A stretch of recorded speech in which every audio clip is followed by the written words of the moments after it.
So before we get into the history of Trump's interaction with Russia to show his relationship, it's kind of a good idea to touch on some things that help us understand what Trump is. I think most people who would be watching this video understand what Trump is, but let's kind of put it into a framework before we connect it to the historical events that we're going to be talking about. So Trump he's a criminal, he's a narcissist, and he always has been. And he hasn't changed. I mean, he's older, things are worse, but, he's always been the same person. And he's a person that lives in unreality. To him, and this is Timothy Snyder, I've seen videos on it, and it kind of helps formulate some of the ideas that I had as well, except when you hear someone else say it, it's like, oh yeah, he lives in a world of unreality.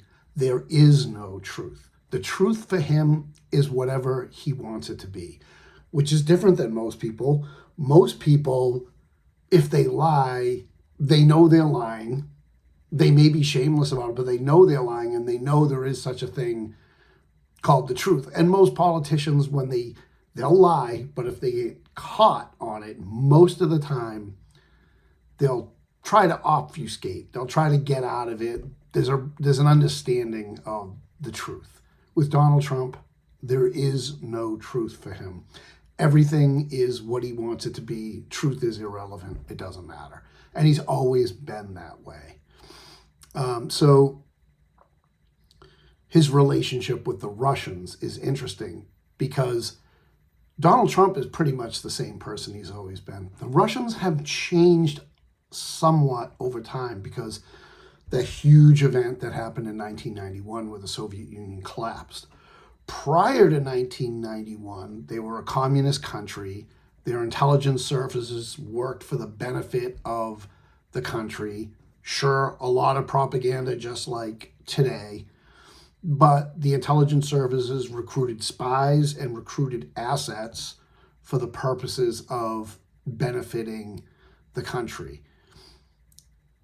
What sort of happened is that essentially after Yeltsin and Putin took over, Putin really brought back the intelligence services, which had sort of collapsed in 1991 and went underground, and then they started resurfacing during the 90s.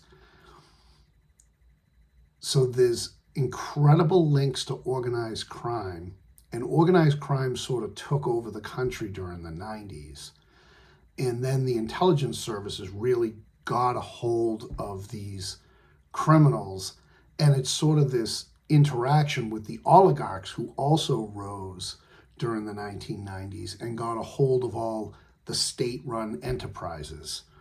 And essentially what happened is when Putin came back into power, he reined all those people back in and brought them under his control. So essentially what you have in Russia is what's called a kleptocracy. Essentially, it's a government of thieves. The head thief is Vladimir Putin. He runs the country. Any oligarch that steps out of line can lose his money overnight. So it's sort of this absolute dictatorship from Putin down to the oligarchs. And then the enforcement arm of this stuff is the organized criminals, which some of them are loyal to these various oligarchs. So it's really kind of a chaotic system. And these criminals essentially are involved with the intelligence services. So it's sort of a combined effort where the goal is more about making money now with intelligence services and organized crime. I mean, obviously organized crime was always interested in making money. What it used to be is the intelligence services sort of turned a blind eye to the money making. Now it's them. It's one and the same. The organized crime is the Russian intelligence services. So into this history is Trump. Trump's history starts in 1980 before, obviously well before the collapse of the Soviet Union. He goes to Moscow in 87. There's a bunch of different things that happen.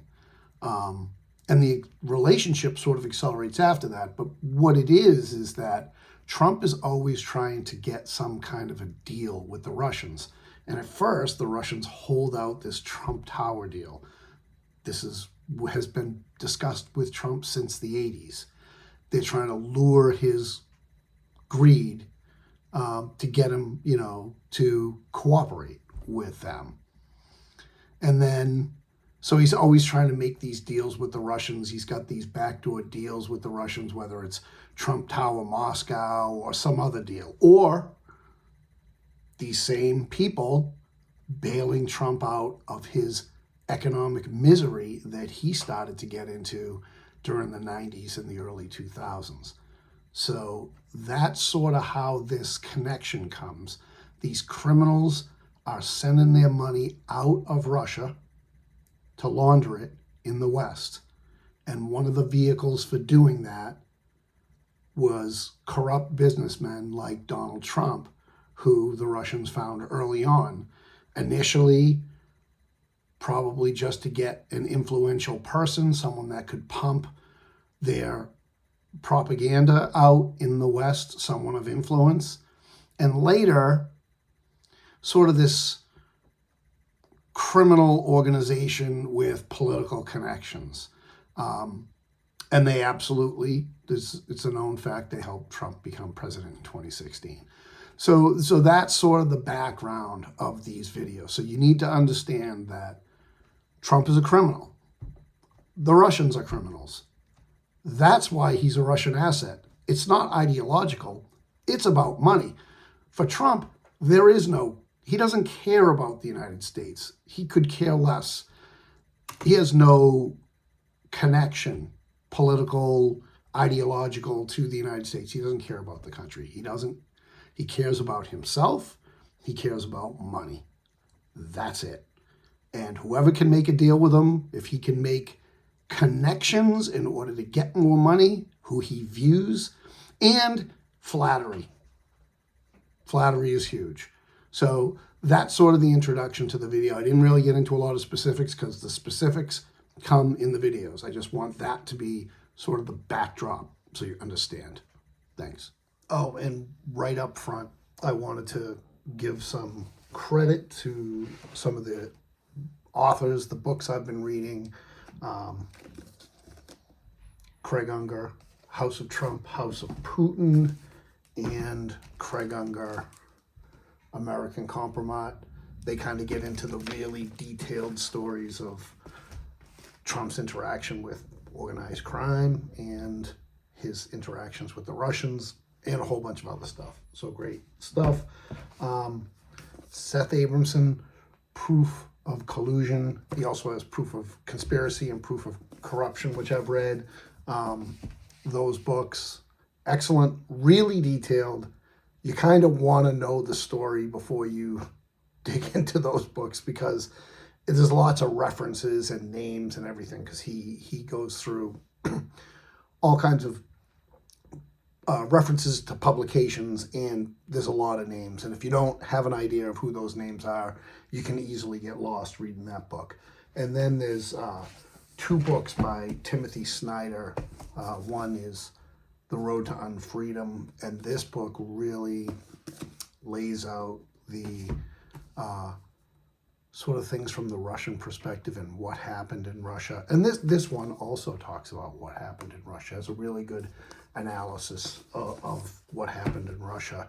And actually, to kind of tie this thing together, there's in chapter 6 of Road to Unfreedom, on the intro to the chapter, there's a reading by Alexander Hamilton. So, and then later on in the chapter, there's sort of a reference that Snyder writes, and it sort of ties back in really interesting. I think it sort of really lays the groundwork for this.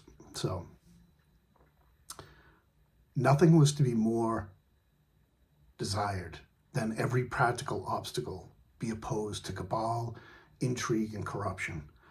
These most deadly adversaries of Republican government might naturally have been expected to make their approaches from more than one quarter, but chiefly in the desire in foreign powers to gain an improper ascendant in our councils. How could they better gratify this than by raising a creature of their own to the chief magistrate of the Union?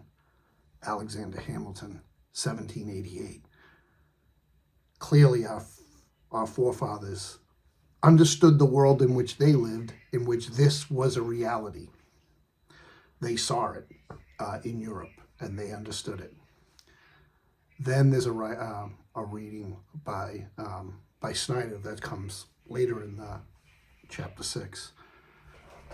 The politics of eternity is full of phantasmagoria, of bots and trolls, ghosts and zombies, dead souls and other unreal beings that escort a fictional character to power. Donald Trump, successful businessman, was not a person. It was a fantasy born in the strange climate where the American politics of inevitability, its unfettered capitalism, met the rising hydrocarbon fumes of the Russian politics of eternity, its kleptocratic authoritarianism.